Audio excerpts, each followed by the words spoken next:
محمد افتخار آفرینش،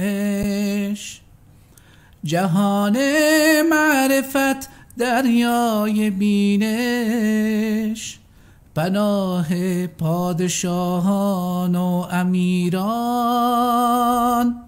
چراغ خلوت روشن ضمیران، دلش آیینه هر دو جهان بود، بدو عالم چراز از وی نهان بود.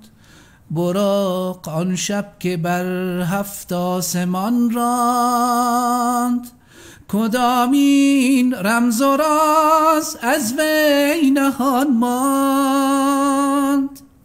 کند گر وصفش از مهتاب ماهی، کجا گوید کمالش را که ماهی. جهان با شرع وی خرم بهشتیست،